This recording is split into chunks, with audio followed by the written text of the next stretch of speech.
реформа жүргүзүп ушул сабактарды киргизгенде гана биз ушундай өзгөчө кырдаалдарда күтүүсүздөн болуп калса даяр турууга даяр деп айтканга мен айта алам да. Азыркы учурда мен толугу менен биздин Каракулжадагы мектептер даяр деп айтуудан алысмын.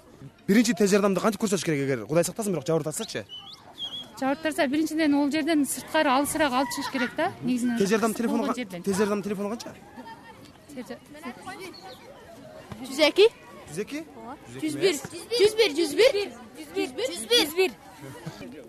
Негизи мисалы биздин мына Жантөшүп мектебин эле айтып кетейин.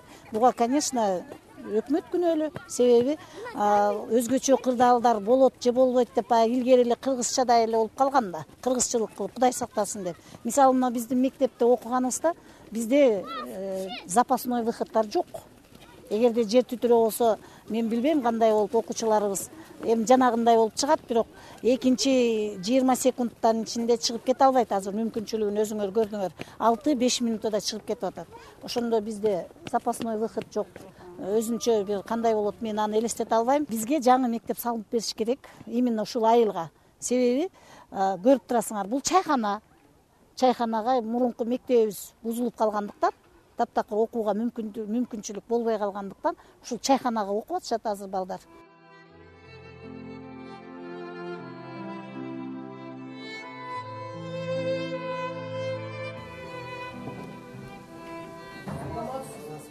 Саламатсыздарбы?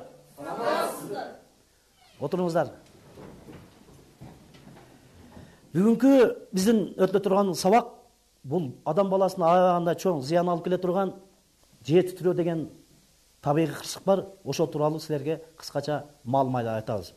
Бул жер титирөө билесиңер, жердин ички энергиясынын бошонушунан пайда болгон толкундардын кубулушун бул жер титирөө деп айтабыз.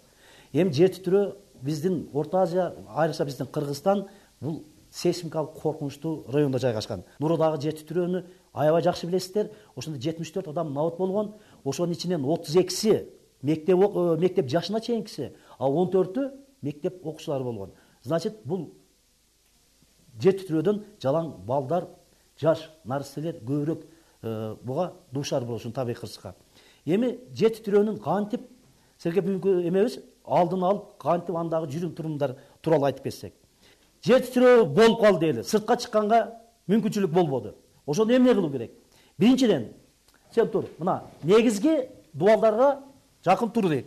Мына жер, мына бурч, бул мына эки дубалдын ортосу, бул негизги дубал болот. Ушул жерге туруу керек. Бирок турганда дагы онда тике турбастан отуруп, мүмкүн болушунча башы колуң менен калкалап, момундай положениеде туруш керек. Себеби жер тербенгенде жыгылып, майып болуп калышы мүмкүн бала. Монда абалда бул негизги дубалдардын түбүндө турат. Ал эми сен тур, андан кийин экинчи условия. Кок сыртка чыкканга аракет кылып атасыңар. Ошондо дагы коопсуз жай болуп, сен тур. Коопсуз жайып, мына эшик каалыганын түбүндөгү мына жерге турганга аракет кылыш керек. Ушул жерде да.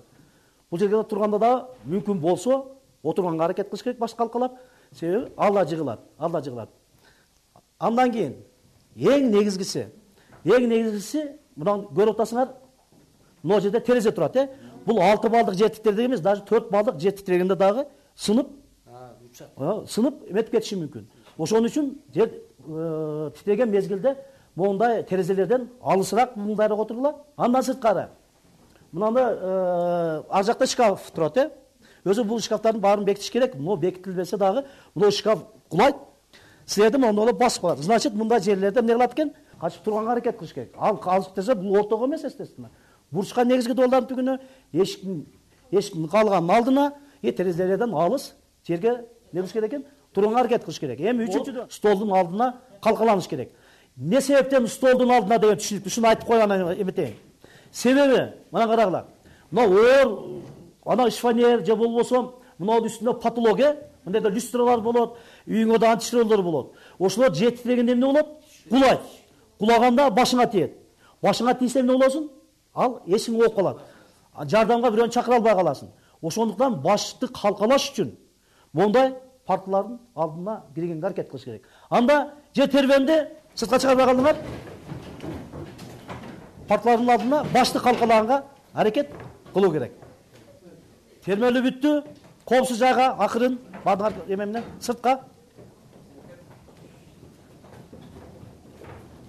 Биз Агахан коомдук фонду менен өзгөчө кырдаалдардын министрлиги Чоңалар районундагы айылдарда сабак окууларды уюштуруп атабыз. Бул окуулардын негизги максаты ушул айылдарда ар бир айылда окуулардын жыйынтыгында командаларды айылдык куткаруучу командаларын түзүп атабыз. Булардын айылдык куткаруучу командалардын түзгөнүн негизги максаты бул өзгөчө кырдаалдар болгондо ака биздин мамлекеттик уюмдардан, өзгөчө кырдаалдардын министрлигинен жардам келгенге чейин бул айылдарда табигый кырсык менен жамаат жалгыз жападан жалгыз болуп калып, көптөгөн материалдык жана өлүм житимдерге чейин барып калып атат. Ошондуктан биз бул айылдык куткаруучу командалардын составын 20 кишиден болуп, аларды 4 топко бөлүктүрүп, 4 звенодон түзүп, аларга окутууларды уюштуруп, буларга алгачкы жардамды кандай берүү керек, табигый кырсык болгондо аларды биринчи кабарлоо, точный кабарлоолорду кандай бериш керек, куткарганда кандай деңгээлде булар куткарыш керек. Дагы биздин өкмөттөр жардам бергенге чейин ушул иштерди булар жүргүзүш үчүн ушул командаларды түзүп атабыз. Бүгүнкү күндө 11 айылда түздүк, өзү жалпысынан 17 айылда ушундай куткарчылар командалары түзүлөт. Даярдануу, кыскартуу, жумшартуу иштеринин ичинде топтор менен иштөө дагы бар да. Мына сиздер эртең куткаруу тобу болуп түзүлөсүздөр. Анан биздин көнүгүүдө чыгат да. Биз көнүгүү аткарып көрөбүз дедичи. Кырсык жагдайды түзөбүз дагы. Өзүңүздөр байкайсыздар, кайсыл жеринен сиздерде алсыз жериңиздер бар. Биздин долбоор Чоңалай районун тандап алган себеби ошол тиешелүү маалыматтарга таянсак, Чоңалай району башка райондорго караганда ушу тоолуу райондордун ичинен көбүрөөк жабыркай турган райондордон болуп чечилет экен. Азыркы кезге 11 айыл сабак өтүлүп бүттү.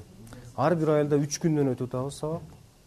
Сабактын негизги максаты бул өзгөчө кырдаалдардын коркунучтарын, зыяндарын азайтуу, кыскартуу, мүмкүн болушунча ошол элдин өзүнүн күчү менен жумшартуу иштерине көбүрөөк басым жасап окутуп атабыз да.